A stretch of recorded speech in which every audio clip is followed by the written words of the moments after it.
day here in Stafford. Could not ask for a better day to go racing.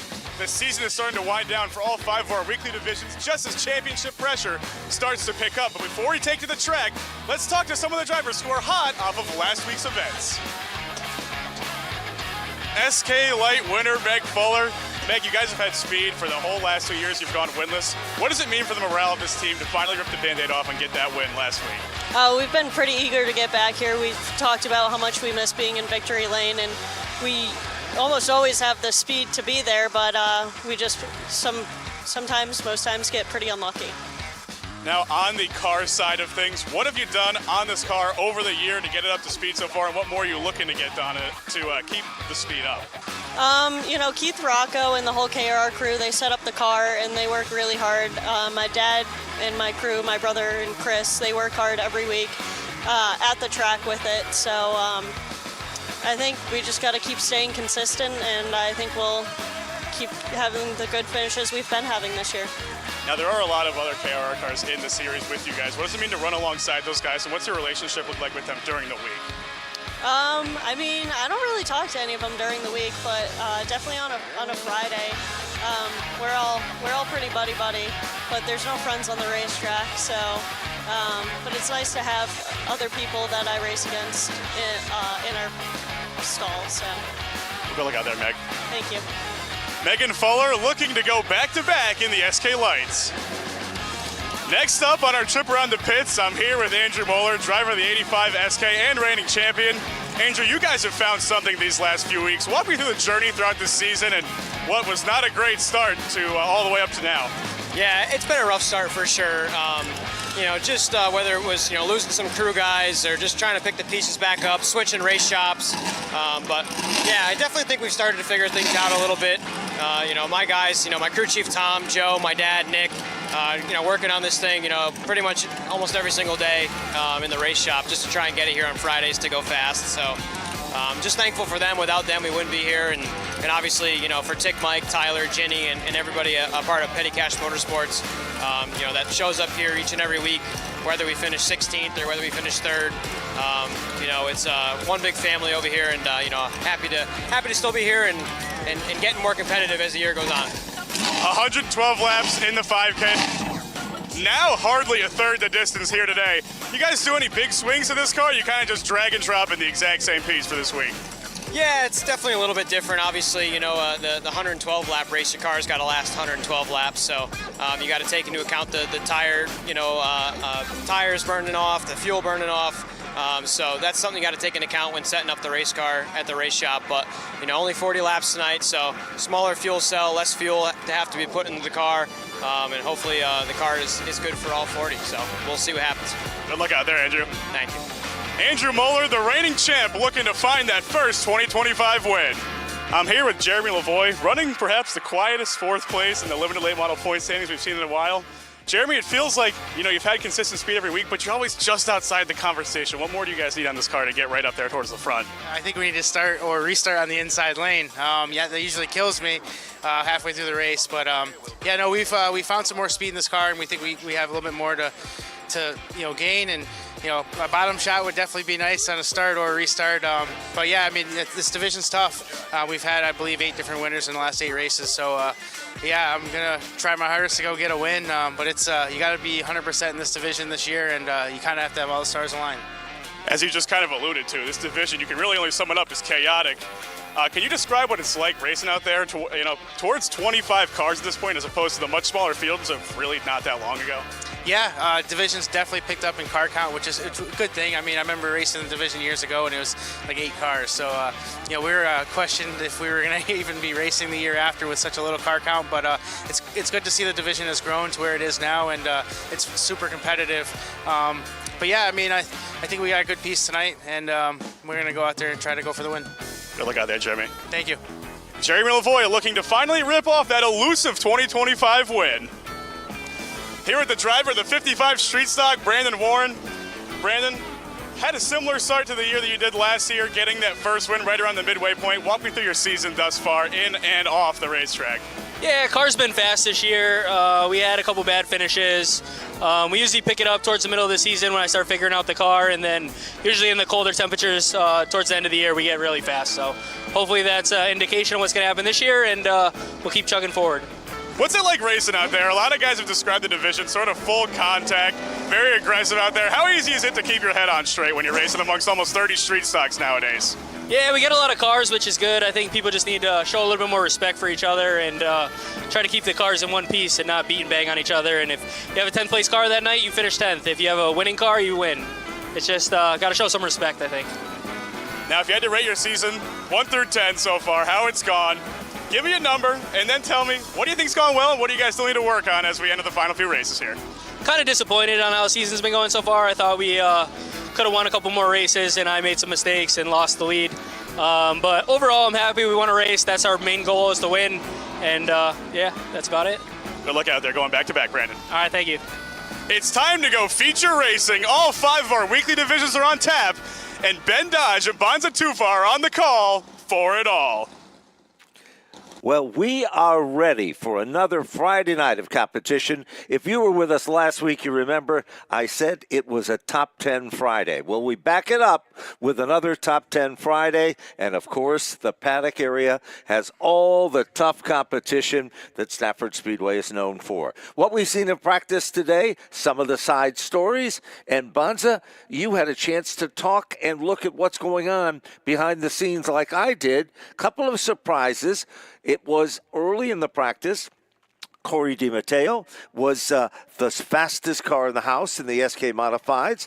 Another outstanding competitor came to the top of the field, Dylan Izzo, and then all of a sudden, Jonathan Pulio and Alexander Pearl worked their magic and came to the front of the class. That was in the SK Modifieds. Now looking at the limited late model division, car number 82, which is usually driven by Samantha Dell. Samantha was involved in an altercation last week. She doesn't feel quite up to par to compete tonight. So the car owner, Scotty Nordman of Harrisville, Rhode Island, he'll set behind the wheel for the very first time. And I know, Bonza, you had some other stories that came out of the paddock as well. Well, one division that we'll talk about later tonight is the late models. And, well, the point leader had a bit of an issue in practice, and that's Adam Gray. His spindle broke before his first full lap under green in the first round of practice. So they had to work on that and a couple other things. So we'll see how that car reacts when they go out for their heat race. But first, we got the limited late models rolling out. We sure do. And we've got 2 qualifying rounds, 8 laps the distance, 7 cars to transfer among what we refer to as the preferred handicap. And starting at the point, the Utility Service of New England, number 18. From Wethersfield, Connecticut, Scott Clement. Then we got the Saybrook Rentals, number 80. From Old Saybrook, Connecticut, Norm Root, the third. And last week, the 42 had a great run going in the Daddy-O's Honey Machine. From Northford, Connecticut, car 42, Dana Ray. Next up is the West Side Oil, number 23, a native of Canton, Connecticut, Devin Jensick. Let's take a look at the third row. Position number 5 goes to car number 6. You heard what he had to say already in the post-race story. He'll be driving the L&S Equipment Machine. From Windsor Locks, Connecticut, multiple-time veteran and champion, Jeremy Lavoie. Then it's the Strebel Trucking, number 28, from Tallinn, Connecticut, former champion in this division, Rich Hammond. In the 7th starting spot, it's the CSB Communications car. Susan Paradis owns the car from Plainville, Connecticut. Very talented driver of the Dodge Body Machine, Adrian Paradis III. Then it's our most recent winner in the Haidar Construction, number 11. It's Travis Haidar from Woodbury, Connecticut. Team Choice makes up the final row. Starting position number 9 from Durham, Connecticut, it is Shelby Swan. Then it's the Rob Russell chassis, number 83, from Wellington, Connecticut. It is RJ Serdell to round out the 10-car field. For those of you watching, this is our first qualifying round as they head down into turn number 3. Watch for the pace car to pull to the inside. Lights provided by Wheelan Engineering around the racetrack. Light sirens and safety services used throughout the world. Well, Bonza, here they come. It's appropriate that you get things fired up off turn number 4. Green flag is out. Our first heat of the night is underway with Scott Clement leading the way into turn 1, but Norm Root gets a good start on the outside. They race door to door heading to 2. There's no question about it. Root has been coming on like gangbusters. He's a new competitor here. We've got a swarm of cars, Bonza. 5, make it 6, 7 cars looking for the same airspace. And 7 is the number. Top 7 qualify for the handicap, and it's Scott Clement that'll lead lap 1. I'm not sure. It was really close at the line as Root in the 80 really pulled down the front stretch. Certainly did, and that's just the beginning because they're still side by side. They're swapping a little paint. Root strings it out. The color orange, synonymous with the Root family, out in front, but challenging is Scott Clement off turn 4. Scott Clement's doing a good job so far. We've seen him try to improve week after week in his first couple years in this division, but it's Root that makes the top work and has sole possession of the lead. Once he's there, he kind of pulls away. Battle is now for second, moving to the inside. Devin Jensick made it look so easy down to the bottom of turn number 3. Here comes Rich Hammond, one of the all-time greats in this division. He moves up to 3rd. Haidar moves up to 4th. Scott Clement is going to get shuffled all the way back outside the top 5. Now Hammond takes a sneaky look to the inside of Devin Jensick in turn 1, but it's not enough. So the top 5, top 6, the whole field is single file. They certainly are. Things are starting to settle in. Deep into turn number 3, it still remains a battle mostly for second. Root is gone by about 2, making 3 car lengths as they come back to the line. Hammond washed up the track coming off of turn 4. Haidar's car was glued to that white line, so he has position trying to take 3rd away from the number 28. They race side by side. Haidar's got the preferred lane as they come off of 2. Haidar's got the spot. Haidar was hot a week ago. We know that. He's just sizzling hot here tonight. He rim rides to the inside. They come off the turn. When you can run to the inside of Hammond like that, you might have a car that's got a shot at the victory. RJ Serdell in the back of the pack goes trimming through the grass, helping David Arute with that job, but a little too early for that. They're still side by side for 3rd. Rich Hammond's doing a really good job hanging on the outside of the 11. Popsicle sticks are up 2 circuits, 1 mile left in the competition. Side by side racing lap after lap for this 3rd position. They come back to the stripe by inches. It's Travis Haidar. Can he hold on? Down in 2. I'm really impressed. That 28 is holding his own out there. It's so tough in these cars to stay on the outside for that long, but now the 11 is clear, so move Haidar up to 3rd. Now Paradise takes a look low. He wants 4th away from Hammond. Well, Paradise has learned something. He'll make the magic to the bottom. White flag is out, no surrendering among the top 6 cars. 7th is the key position. Scott Clement is in the 7th spot. Big gap. Is anybody going to make a last lap charge? Down in 3. Dana Ray's about a car length behind Scott Clement. That's too far back to make a move as the leaders head through 3 and 4 for the final time in this heat. How about Norm Root the 3rd? He's going to take down the victory in heat number 1. Devin Jensick finishes 2nd. Travis Haidar 3rd. Rich Hammond 4th. Adrian Paradise the 3rd rounds out the top 5. And of course, the magic number here is 7. Bonza will take 2 more, which is Jeremy Lavoie in 6th and Scott Clement in 7th. Dana Ray misses it by 1. Shelby Swan by 2. And RJ Serdell, mechanical problem is the story there. 2nd qualifying round is preparing backstage. It'll come rumbling off to the racetrack in just a moment. And the starting lineup for round number 2, we'll see car number 22, one of the veterans in this division. That is the GP Fence Machine from New Hartford, Connecticut for Gary Patno. Making his 2nd appearance in the 95 is a 2-time winner this year from Rocky Hill, Connecticut, sponsored by Utility Services New England. It's Matt Clement. And then we move to position number 3, goes to car number 9. That's the Don Jensick owns machine, the ARI spray foam gold properties car from Canton, Connecticut, Connor Jensick. Starting 4th is the WGF building number 24. It's 3 Rivers, Massachusetts, Kyle Terrio. Taking a look at the 3rd row, car number 55. This guy has been on a tear. He's considered a rookie. You wouldn't know it. The Tri-State Equipment Repair Machine from Somers, Connecticut, car 55, Jason Lafayette. Then it's the number 14 from Agawam, Massachusetts. Lloyd's Transmission gives us Kevin Cormier. Then we've got a driver's change in the 7th starting position, car number 82, the New England Chipper Repair AZ Roofing Company machine. It is Scott Nordman taking over the wheel from Harrisville, Rhode Island. In position number 8 is the Mojo Cafe Lawn Science number 5. 5, Wellington, Connecticut's Daryl Vertife on the outside of row 4. And picking up in a scratch position, the Bears Cleaning Service, F&M Enterprises machine. From Springfield, Vermont, car number 74, Matt Winter II. Well, it's rinse and repeat, as they say, Bonza. 8 laps is the distance, 7 cars to make the transfer. If you just joined us, welcome on behalf of Team Stafford to tonight's presentation. We remind you that the double hook is open. Some of the best viewing locations in the house is located in that area. Check them out. You won't be disappointed. Ice cream is available in the popcorn stand directly across from the double hook. And the sausage, peppers, and onions, I can smell them from Broadcast Central. They are ready for your enjoyment with other great foods available in the Midway as well. We're missing 2 cars, Ben. I don't see the 5 of Daryl Vertife, nor do I see the 74 of Matt Winter II. So hopefully we can get an update on those 2 cars and see what's going on with them, because right now they're not out there on the track unless they're tardy. We'll see if they roll out here on these pace laps. You know, interestingly enough, in the last practice session, the 74 of Matt Winter seemed to be a little bit off the pace, kind of out of sorts. So maybe they have a mechanical problem with that. Vertife has been involved in a couple of situations, no fault of his own last week. So maybe they are just trying to get that car put back together, make the proper adjustments, and get it out here for the main event of competition. As we said before, the Scott Nordman, the owner of the 82 car, takes over the ride tonight. Samantha Dell is here, but she's not feeling well. And I think, Bonza, you had a sneak peek back there. You figured it out, because here comes the 74.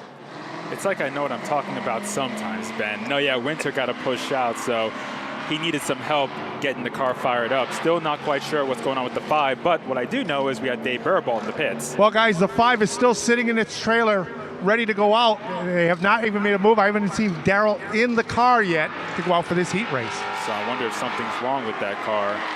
Could be the case, and remember, due to the fact that we have a starting field of 19 cars in the event, he might, if he's having a mechanical problem or something, went to get parts, he would still be in the event. Yes. Great shot of the field heading down the back straightaway.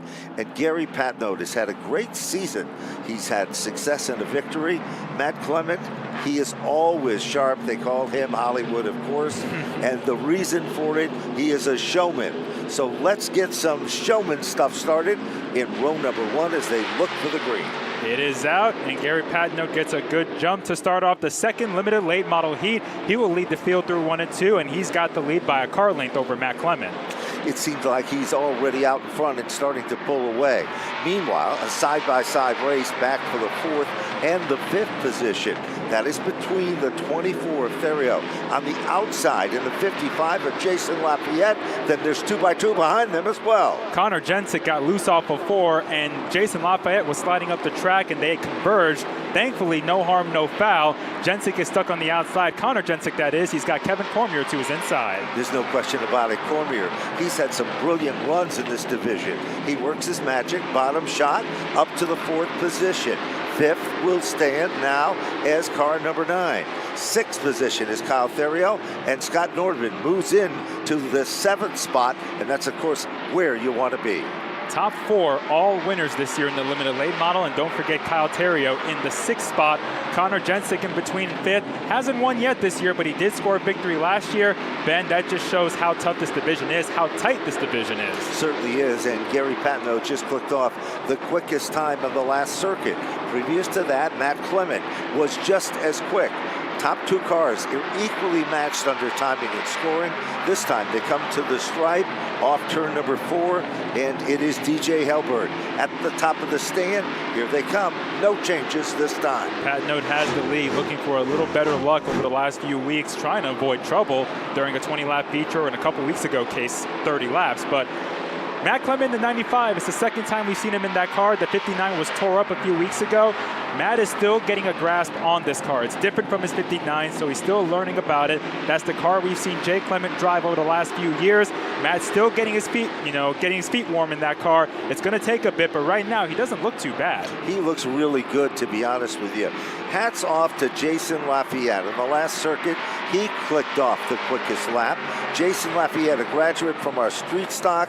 He was a standout in that division, always impressive, truly one of the nice guys in the paddock area, and he is moving in on Matt Clement. 6 of 8 laps now complete. And remember, Lafayette last week came in as the point leader and was involved in a lap 1 accident that took him out of the race. He was worried about how the car would be after it was worked on this week, as any driver is when the car is repaired, making sure it works. He said the car was working really well in practice. He wants that second spot for Matt Clement with 1 lap to go. It's less than a half mile. Who is going to have bragging rights to finish among second or third? Off the turn, it's still Gary Patnoe out in front. Jason Lafayette reels in, but Matt Clement steps up his speed. They come off turn number 4. Back to the stripe they come. Black and white is waving. Great run for Gary Patnoe to take down the win. Matt Clement to finish in second. Jason Lafayette for third. Kevin Cormier to finish in the 4th spot. The top 5 will be Connor Jensick, but there'll be 2 more that'll be among the handicap. Kyle Terrio and Scott Nordman finished 6th and 7th, so they are qualified via the handicap. Matt Winter, the second, who parked it during the heat, will round out the 8-car field. Got to figure out what's going on with Daryl Vertefe, who was supposed to be in this heat. He didn't make it out. And also, Matt Winters dropped to the center of the infield, so there is a story there. We'll try to make sure we can find out what's going on with Dave Barabal. Dave? Well, guys, I have the answer for you. Daryl Vertefe out for the night. Brake issues curtails the number 5. Also, brake issues on the 83. R.J. Surdell said he tried to use them a couple of times. They locked up. Felt it was better to bring her into the infield, save it, come back here, make repairs, and make it back out for the feature, which he has to start scratch. That's exactly why he went through the grass trying to get down pit road. He had no brakes, so he was riding through the infield trying to get that car woed down. But the street stocks are now rolling out, Ben. They sure are, and we've got 3 qualifying rounds. Now, the story is a little different. 5 to make the transfer to be among the handicap, and of course, the distance is only 5 laps, so you have to get up on the wheel for every circuit. Starting at the point is the Safeco Foams, a TMS dryer vent cleaning car from Granby, Massachusetts. It is Jeff Aslan. Starting second is the CKG Welding and Fab number 23. It's Wallingford, Connecticut's Alex Spinato. Keep your eyes on this young lady. She's been getting stronger and better every week. From Somers, Connecticut, driving car number 99, Isabella Mancella. Then it's one of our winners this year, one of our first-time winners at that, in the number 81 Northeast Truck and Off-Road Machine from Griswold, Connecticut. It's Brent Gleason. Keep your eyes on this guy. He's the defending champion, and he is the big dog. Driving the P.J. Ladola and Sons electrical contractors car. From Barkhamsted, Connecticut, car number 42, Travis Downey. Lined up next to our point leader is our most recent winner in the SK Property Maintenance and IMC Manufacturing car from Southampton, Massachusetts, the 55 of Brandon Warren. In the 7th starting spot, it is car number 13, Charlie's Towing, TTM Technologies. From Stafford Springs, Connecticut, car number 13, Matt Martell. Starting in the 8th spot is the TIPR Warehousing number 27 from Pennsylvania. It's Andres Bogey. And then we've got a rent-a-race car machine. That'll be starting in the 9th position. From West Boylston, Massachusetts, it is car 26, David Maley. Well, here they come. Full body action at its best. Green flag is out, and Jeff Aslan immediately powers his way to the front of the field. Remember, a week ago, Bonza, he had a very good race car. He got involved in a jingle. Well, tonight, he is way out in front, and we don't even have a half a lap in. Last week, he didn't make it to lap 2 before getting caught up in an accident and getting really tore up. He quickly pulls out ahead 2-3 car lengths over Spinato. He's got a rear view mirror, though, full of Brent Gleason. Brent Gleason already visited Victory Lane. He credited the victory to his dad. It was a very emotional night. Now he reels in. Once he's there, he sees an opening on the inside. Alex Spinato right there with him, side by side. He made it look so easy, Bonza. It is Brent Gleason up to second. Spinato backed off there to let the 81 by and get in line. He's got 3 cars behind him. Travis Downey, the point leader. Isabella Mancella on the outside of Brandon Warren as well. So you got 4 cars bunched up. Downey moves up to 3rd. Remember, this is only 5 laps. 2 of the 5 are done. Great run on the inside. Remember, Brandon Warren said he hasn't been, well, that confident in the early part of the year, but he's found something for tonight in an early interview. Off the turn, still battle battling is the 23 of Spinato, and Isabella Mancella is in the 6th spot, but she needs to get into 5th. And there's Andres Bogie in the 27 right behind them. So a group of 3 trying to fight for that final spot in the handicap with a lap and a half to go. Spinato's been able to shut the door on Isabella Mancella a few times and pull away a bit coming off of turn 2. The final circuit, the white flag has been given. Deep into turn number 1, Jeff Aslan has not folded to the pressure at all. He is gone at the front of the field. Brent Gleason is there running in his tire tracks. And then, of course, the champion, Travis Downey. 2 turns left in the competition here. Checker flags in the air. The 7 won a heat race last week. He's going to do it again tonight. Jeff Aslan takes down the first street stock heat. Finishing second is Brent Gleason, then Travis Downey, then Brandon Warren, and Alex Spinato hangs on the final laps to get that final spot in the handicap. Just missing the handicap is Isabella Mancella, car number 99 in 6th, Andres Bogie in 7th, Matt Martell in the 8th position, and David Melee to round out the top 9. So the first qualifier is all but gone, and round number 2 is just around the corner. It's going to look like this. Another group of 9, and car number 15, the Dustbusters duck cleaning car from Ware, Massachusetts, for Sean Petlock, will start in position number 1. Outside the front rows, the Trash Mob Garage number 5 from Bristol, Connecticut, it's Pete Kayer. And then row number 2, starting position number 3, American Signs J&J Trucking from Ellington, Connecticut. This guy is a colorful character both on and off the racetrack. Driving car number 84, Bert Ouellette. Starting 4th is the number 49, sponsored by the Barn Package Store from Somers, Connecticut, Jason Raymond. And then, of course, we go to car number 12. He's had some strong runs recently.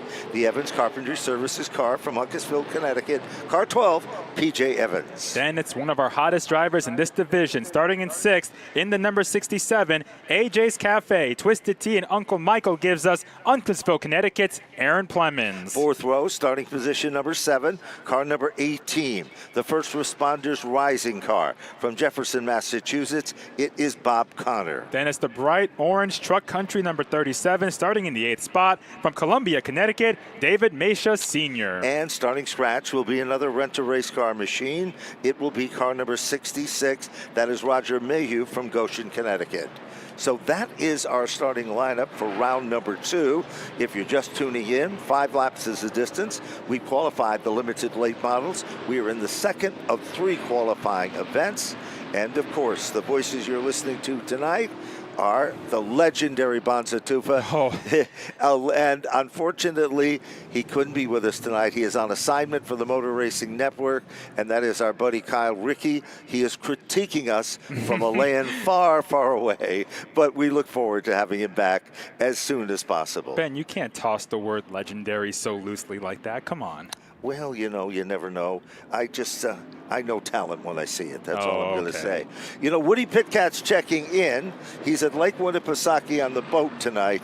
Lucky man, as it is. But he's watching us from the boat. And people watch us all over. And we certainly hope, if you can't make it, that you tune in on Flo each and every Friday night. Here's Bonza with a call. Green flag is out for our second of 3 street stock heats, and Sean Petlock got quite the jump. Pete Kayer goes way, way wide in turn 1, completely missed the corner and falls all the way to the back. He certainly did slip up there, but down the back straightaway, side-by-side bid at the front of the field. It's a great race as they come back off turn number 4. It is Bert Ouellette who moves to the front of the class, and who comes with him? Car number 12, P.J. Evans. But Evans is not going to have it as easy as Ouellette made it look. Tell you what, Ben, P.J. Evans is a rookie. Never raced at Stafford really until this year. He's been mighty impressive, and that shows even in the first 2 laps of this heat race. He's got the second spot. Aaron Plemons, who already has 4 wins this year, grabs 3rd. Now Raymond wants 4th on a sideways Petlock. They are side by side, and wow, they're pretty evenly matched as they head to the bottom of turn number 1. Good racing wherever you look in this one, but the hot spot of the racetrack, Jason Raymond has done it. He has literally shaken off Pete Kayer. They come off back to the stripe, 2 circuits to go. We are still in hot pursuit for position number 2, but P.J. Evans is not about to give up. Aaron Plemons in the 67, P.J. Evans in the 12. Good buddies off the track, but when you're racing, there are no friends. Plemons is right on the back gate of that 12, looking for a hole. He takes a look to the inside, but he doesn't send it. He'll stay in line. He certainly will. He's playing a little peekaboo as he looks to the bottom. Doesn't work. White flag is out. He found an opening. Bonza, he's moved to the inside. Going, gone. It is a brand new second place driver, Aaron Plemons, with less than a half a mile to go. Evans looked a little bit low trying to cross him over, but backed out of it. Smart decision. Last lap of the heat, they're all in the handicap. Here they come off of turn 4. It is Burt Willett trying to find some good luck. Off to a good start. He wins the heat. Aaron Plemons finishes second. PJ Evans third. Then it's Jason Raymond and Sean Petlock, the final cars to qualify for the handicap. The ones that just miss it include Pete Kerr with car number 5. David Masha with the number 37. Garrett Pease will finish in 8th with the 18, and Roger Mayhew will round out the top 9. So 2 of our qualifiers for the street stock are all but gone. So coming up next, round number 3. And it'll be, starting at the point, car number 58.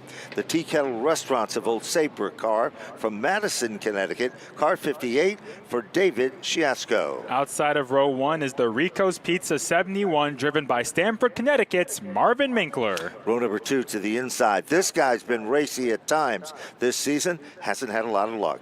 Driving the Roy's Auto Service machine. From Belchertown, Massachusetts, car number 69, Bill Cody. Another rookie that's been impressive this year is a driver from Ellington, Connecticut in the CT Axle and Spindle Service number 32. It's Colton Gambacorda. Now let's take a look at one of the big dogs, starting position number 5. From East Hartford, Connecticut, it is Tyler Trott, driving the GHS Restoration GuestGuard.com machine. Next up is the Wellington Pizza number 44, starting in 6th from right here in Stafford Springs, Rob Sears. And starting in the final row, car number 00, the Bobby's Burner Service car from Chicopee, Massachusetts, car number 00, it is Brennan Merzda. And rounding out the 8-car heat is the Rent-A-Race car 22 from Waterford, Connecticut, Christopher Bissell. Final qualifying event. We've already got the field pretty stacked up with some pretty tough talent and equipment. They head down the back straightaway. It appears that this time from the starter's stand. And as we said before, DJ Helberg joining us on the starter's stand with Mike Helberg. This is DJ's second week. He did a great job last week from the starter's position. And of course, the racing action here at Stafford Speedway. The playing field is kept fair by 2 individuals. The legendary Gunny, who's synonymous with racing at just about all the Connecticut racetracks these days. And of course, Chris Scambato, who is the main man, and they make the calls and the decisions. And Bonze, as we know, that is the toughest job in the house. Toughest and most thankless. Nobody talks about you unless they disagree with you. So it takes a lot of thick skin to be in that spot. It sure does. So let's see what we got here. About ready to fire them up. Pace car underneath the Napa welcomes race fans. And oh, do they. Here they come off turn number 4. Snap of the wrist. The green is out. And it's the 58. David Ciasco looking pretty racy at the bottom. He hasn't had much time, but tonight looks like might be his night in this qualifying run. But here comes Bill Cody racing to the inside. Cody in the 69, not wasting any time, making his way to the front. He scoots on by Chasko, who goes a little bit wide, and following right behind him is the 80 of Tyler Trott, who got a little bit loose off of 4. Tyler Trott's got those new sponsors. He wants to impress them. That, of course, is JHS Restoration and GuestGuard.com. Out in front, nipping at his heels, he is there. Cody. They've been in a battle like this before. Here they come. Turn number 4, side by side as they come back to the stripe. Trott's been one of our more consistent drivers, arguably the most consistent driver in the street stocks this season. He's got the top spot. Colton Gambacorda got by Chasko to move up to 3rd. Now the 32 sets his sights on Bill Cody. You know, this young kid's got so much talent. Colton Gambacorda. Last week he was real racy. He was a little disappointed at the outcome. That's not the story tonight. Colton Gambacorda is all over Bill Cody in a bid for 2nd. Cody's car keeps washing up coming off the corner. Oh, trouble turn 4! The 22 goes head on into the safer barrier. That is Christopher Bissell in the 22 Rent-A-Race car.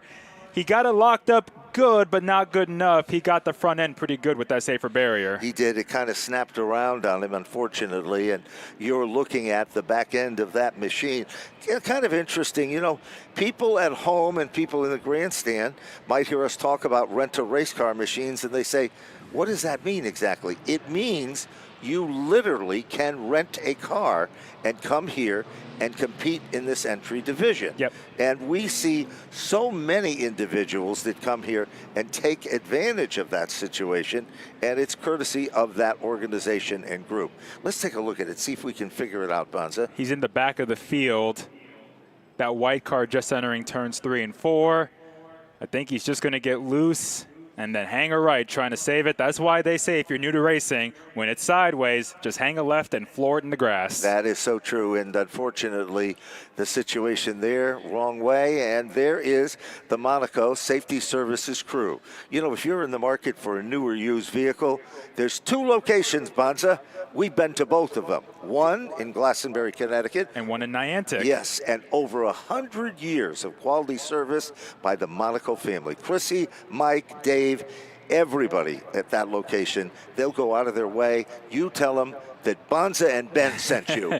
Not actually. Tell them that Stafford Speedway sent you, and they will do a great job of putting you in a new vehicle or a quality used vehicle or servicing your vehicle as well. Speaking of vehicles, I want to talk about a different vehicle, Ben. Yes. The pace car. Now, if you somehow don't know yet, you must be living under a rock. Our old pace car got absolutely demolished at the Cletus McFarland event on New England 900 night. That's kind of putting it mildly. Yes. It was beyond demolished. It became just oblivious. Yeah, it was gone. It was just scrap metal at that point. So Stafford Speedway came up with an idea to sell a very limited amount of little pieces of the pace car to sell in the novelty booth. It's a very limited quantity. So if you want a chance to have a piece of that pace car that's been around for 20 years and has paced a lot of different drivers, a lot of greats over the couple decades it's been here, you can go to the novelty booth and get that piece right now. And that would be perfect for Dad's man cave or even to put in any sports room, because somebody's going to say, what is that? And then you can tell the entire story. It's a piece of history. That's right. So take advantage of that, and just one of the many and unique things that we have here at the Half Mile. Work still continues. You know, we've got some big events coming up here, and among the biggest events, of course, is the Open Show that is just around the corner on August 15th. It's the Lincoln Tech 80. Now, open modified competition returns here to the Half Mile for the Lincoln Tech 80, and all the stars and your favorite drivers will be here in full force. Woody Pitcat will be back. He'll be off the boat, tired from fishing. And in addition to that, the Eric Goodale, who's been very strong lately. He loves this racetrack. He'll be here coming on strong. Matt Swanson will be here, and the list goes on and on and on. And usually, what I like about this event, we see drivers, in the old days we call it double dipping. So we're going to see a Keith Rocco, guess what? Double dip. Yeah. He'll be out in the Open Show. Mike Christopher Jr. Mike Christopher Jr. is a perfect example. A lot of buzz and big things happening for Mike Christopher Jr., and we're so excited. We'll tell you more about that a little bit later.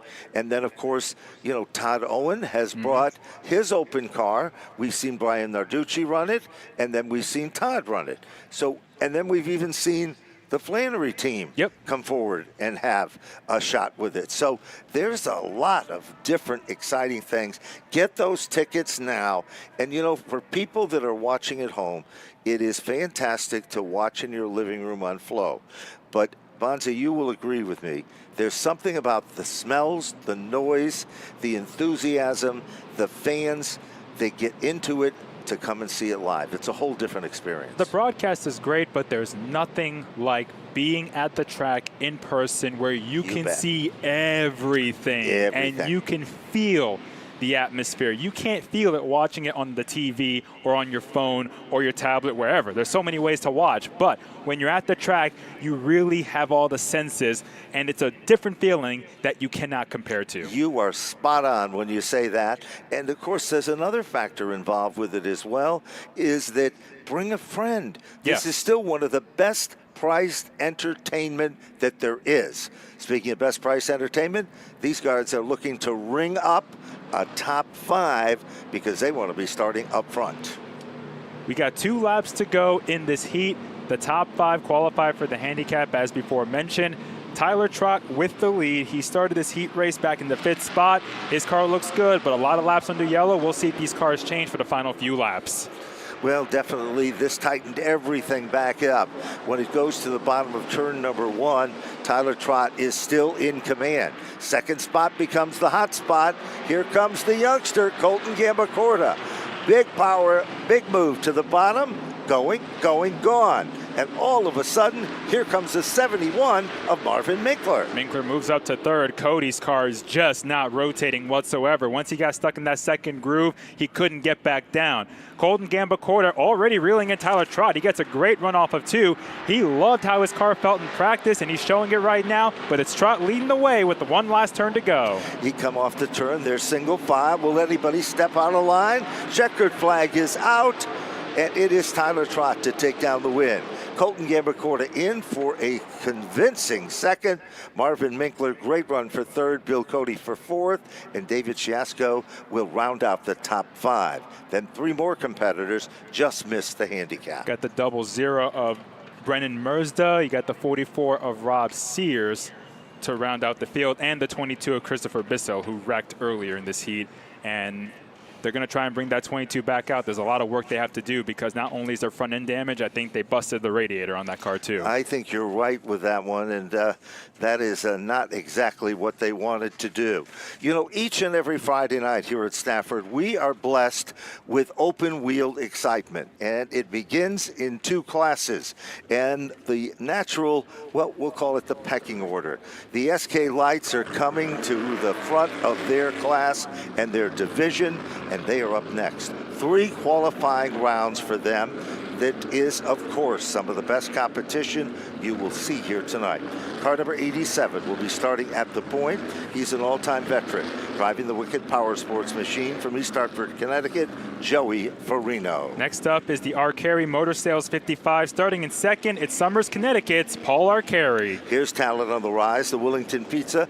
Keep digging motorsports car from Ashford, Connecticut. Car number 25, Ben Morrison. Starting 4th is the 42 car sponsored by Cologianis Racing from New Hartford, Connecticut, Stephen Cologianis. Here's a guy that hasn't had much luck, the Constantine Paving and Sealing car from Ellington, Connecticut. Car number 76, Ron Mitford Jr. Outside the 3rd row is the McKinney Construction 15, driven by Colchester, Connecticut's Amanda West. This guy is one of the guys to keep your eyes on. The Yukon sponsored machine, car number 10. Vinny Anglace Jr. owns the automobile from Seymour, Connecticut, Nick Anglace. Then making the trek up from Nashville, Tennessee is the Savage Ventures 92, driven by David Webb to round out the 8-car field. So there you have it. This is our first qualifier. 8 circuits, 5 cars to make the transfer in heat number 1. Joey Farino had an engine failure last week in not just one car.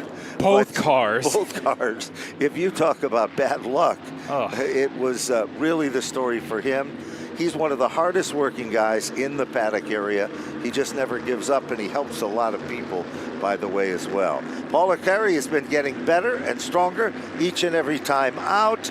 Once again, looking him down is DJ, and we are up to speed. Ben Morrison has a bit of a rugged start on the inside of row 2 as they race bar to bar into 1. Farino runs Arcari up the track. It checks up the entire outside line as the 87 pulls away. He does kind of an unusual move, but if it works and it sticks, I guess it's okay. So he is the leader of the pack.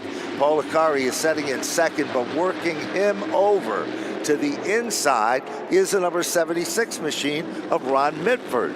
Mitford had a fast race car last week, got in a jingle, but here's the guy to watch, car number 10. is moved into third. And Glaze up to that third spot. Pollard Carey was the big loser on that start. Second back to eighth in just a lap and a half. It's Farino leading the way, but here comes Mitford in the 76. You know, fifth is the important position here, but side by side is the story up for second. Mitford and Glaze, two of the fastest cars in the house in the SK Lights. It is Glaze who moves into second. He is all over the back bumper of Joey Farino. Top three cars, nose to tail in turn one. And Glaze's car looks really sporty. He takes a look to the inside of Farino entering turn one. That would have been a bold move, but he stays in line. Now Farino starts to cheat a little bit low down the straightaway, trying to protect the lead. Here they come off turn number 4. This time, half of the event is all but history. The door open. Will Glaze find the opportunity to step inside? He is on the bottom of the racetrack. They are side by side off turn 2. Farino's not giving the 10 much room, but Farino's car looks a little bit loose, getting a little wiggle there in turns 3 and 4 last time by. And Glaze has the lead. Behind them, the battle for fifth. The final spot in the handicap is on between Kalogiannis and Amanda West. Kalogiannis picks up the spot. Clock is ticking. 5 of 8 laps are all but gone. Farino, the early leader, is now struggling for second. Meanwhile, it is Mitford right there in the number 2 position. And once Stephen Kalogiannis got by Amanda West, he's the quickest car in the racetrack.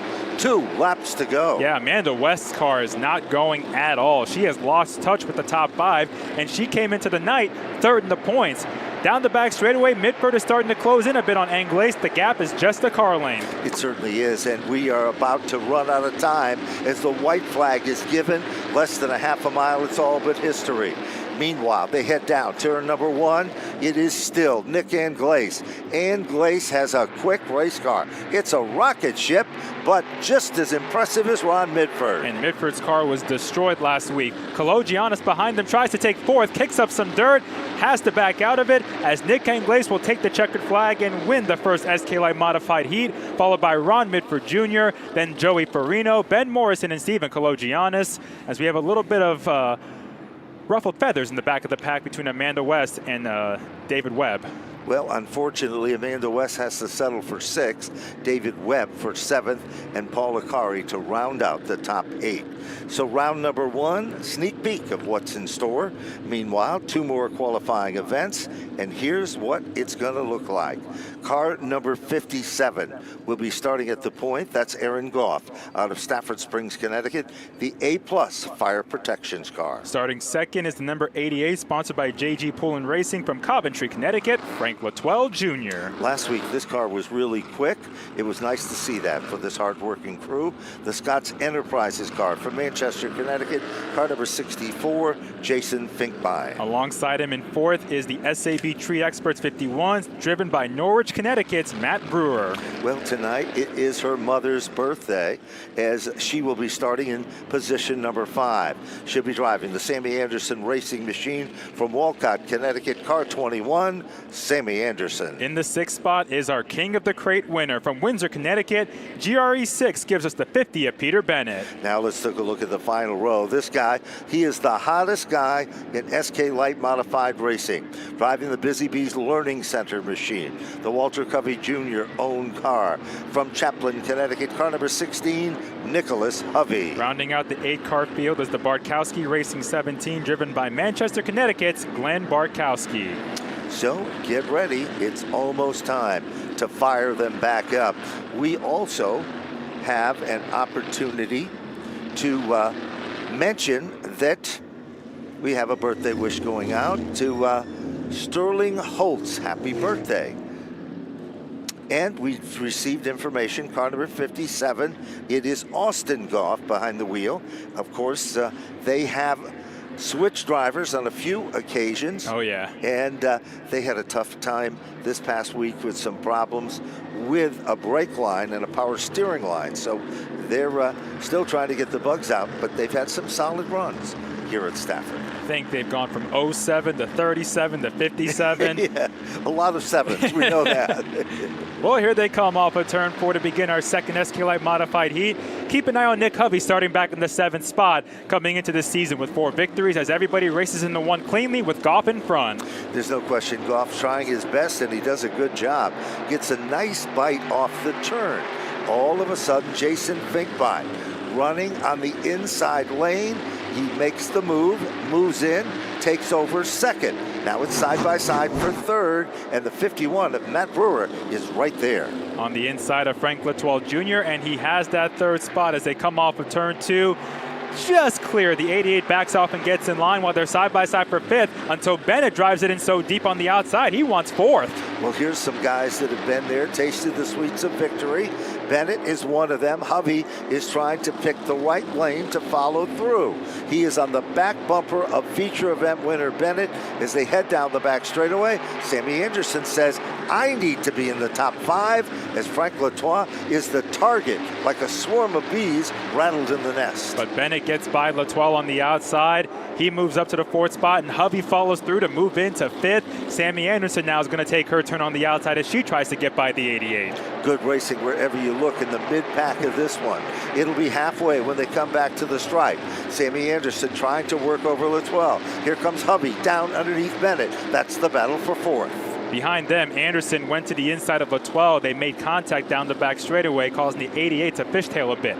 Up front, Jason Finkbein, the 64, is starting to reel in the 57 of Austin Goff for the lead. Jason Finkbein just clicked off the quickest lap in this event. He's brought his A game here to Stafford for tonight. Meanwhile, Hovey still glued to the back bumper of Peter Bennett. That's the 4th and the 5th position. 5th is good, but 4th would be in the safety zone. Hovey can't do it, but he's still trying. Hovey knows how to drive it into the corner deeper than most. He does it again, gains about half a car length, trying to stay with the 50. Bennett's car gets a little wide coming off of 4, so Hovey stays in touch, trying to take that 4th spot. There's good racing right there, and no question, nobody is giving up an inch on this one. Hovey can reel him back in again, back up front. Speaking of reeling, Jason Finkbein is all over Austin Goff. Finkbein's car is a little bit loose. We've seen the back end come around a little bit in 3 and 4 over the last couple of laps. As the white flag waves in the second SK Light modified heat, it is Austin Goff leading the way, but Finkbein is right there with him. 2 turns will decide who's the best, gets the bragging rights, and an opportunity to start closer to the front. It looks like it's going to go to Austin Goff, and it does. Jason Finkbein, great run for 2nd. Matt Brewer for 3rd. Peter Bennett for 4th. Nicholas Hovey was the fastest car in the last lap. He finishes in that important 5th position. But 3 cars struggled and will not be among the top 5. Frank Latoile Jr., who finished 6th. Sammy Anderson, who finished 7th, which means she's going to start 20th in the feature. And then Glenn Barkowski in the 17 to round out the 8-car field. So 2 drivers who have to make their way from outside the handicap that have been up front in recent weeks, the 15 of Amanda West and the 21 of Sammy Anderson. So we're going to see some great racing. That's as simple as it can be said. But right now, we have to focus on the 3rd and final qualifier for the SK Lights. Car number 35 will be starting at the point from Ashford, Connecticut. That's the Tolland County Foundation replacement car for Josh Morrison. Starting in the 2nd spot is a native of Oxford, Massachusetts in the Pro Automotive number 34. It's Dalton McCarthy. This guy got rattled around a bit last week. The Wicked Power Sports machine from Stafford Springs, Connecticut. The veteran, car number 1, Bob Charland. Then it's the number 32 car sponsored by Dell's Vinyl Siding from Milford, Connecticut. Starting 4th, it's Robert Bloxham III. Keep your eyes on this driver, car number 75, starting in the 5th spot. It is the Jim Schapone family racing car from Windsor Locks, Connecticut, car 75, Casey Vogue. Outside the 3rd row is last week's winner from Auburn, Massachusetts. Propane Plus PT Watts Gary Rice Equipment gives us the number 2 of Megan Fuller. Here's one of the standouts from Monday Night Racing, the Bodyworks Unlimited Jim Houghton owned car from Springfield, Massachusetts, car number 99, Dylan Houghton. Starting 8th is the Rubos Auto Center 52 from Waterbury, Connecticut, Anthony Farino. And this young lady will start in the 9th position, the AZ Roofing Company machine from Goshen, Connecticut, car number 08, Sophia Papp. So this is our 3rd qualifier. Following the conclusion of this, what we call the fastest division of the night, the SK Modifieds, followed by our late model qualifying heats. Welcome to Friday Night Racing, picture perfect weather. This is what Stafford Speedway is all about. Family entertainment at its best. A presentation of your local Napa Auto Parts store. Look for the Napa Blue and Gold at the local Napa stores.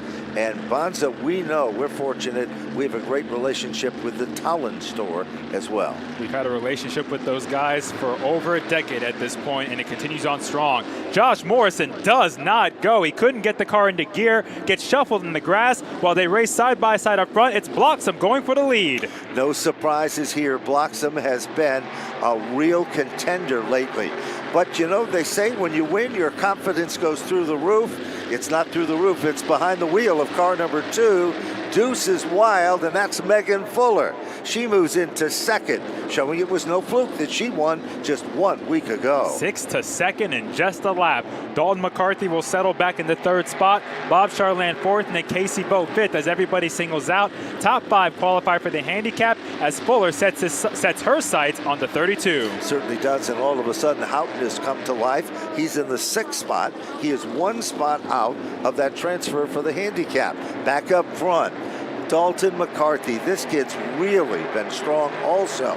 Charland is right there with him, and Casey Vogue. 3 cars contending for 3rd as Megan Fuller is closing in on Robert Bloxham. Charland in the Wicked Power Sports number 1 car rolls the center better than McCarthy. You can see him arc the entry into 1, trying to get a run off of 2 all the way down to the apron goes Charland. It's not enough, so he'll stay in that 4th spot, which is fine because he's in the handicap. It certainly is. That's where you need to be. Here they come back to the stripe, halfway down and halfway to go. Out in front, top 2 positions, nothing is changing there so far. But 3rd, 4th, and 5th, even 6th and 7th, we've got a battle, and it's anyone's game to get into one of those transfer and key positions. Wow, Josh Morrison packed her in at a ton and just slammed into the back of Dylan Houghton, entering turn 3. He looks low. Morrison had a really bad start, lost a lot of spots. He's trying to get back in the top 5 to get in the handicap. He's working it, and I mean he really is working it. This time, 2 circuits to go. 1 mile left in the competition. Charland is all over the back bumper of Dalton McCarthy, and watching all of that is Casey Vogue. McCarthy's been fighting a car that's a little bit tight. He wasn't the most satisfied with it during practice, and he's losing ground. The top 2 have checked out by half a straightaway over 3rd on back. Here they come back to the stripe again. This time the white flag is out. 1st and 2nd, they're in a comfort zone. 3rd, 4th, and 5th, not the same. They are really still working it in turn number 2. Heading off the turn, down the back straightaway. Charland is there, can't do it. Dalton McCarthy pulls away again. And it's Bloxham that pulls away from everybody as he comes down to the line to win the final SK Light Modified Heat. Megan Fuller finishes 2nd. Dalton McCarthy, Bob Charland, and Casey Vogt round out the top 5. They all qualify for the handicap. Wow, that was a great run. And of course, Josh Morrison missed it by 1. Dylan Houghton by 2. Sophia Papp would be in 8th. And Anthony Farino would round out the top 9. So the SK Lights, they're into the record books. And as we always say, the fastest division of the night is coming up next. But before we go there, we have to say goodbye to some old friends and get ready for some new friends. Yes, for those who are watching on Facebook and YouTube Live right now, we hope you enjoyed the coverage of tonight's heats. If you want to watch the rest of the night, you got to go on to FloRacing, where we'll be broadcasting the entire event exclusively there. So if you're on Facebook and YouTube, tune in right now to FloRacing to see the rest of tonight's event. And it's guaranteed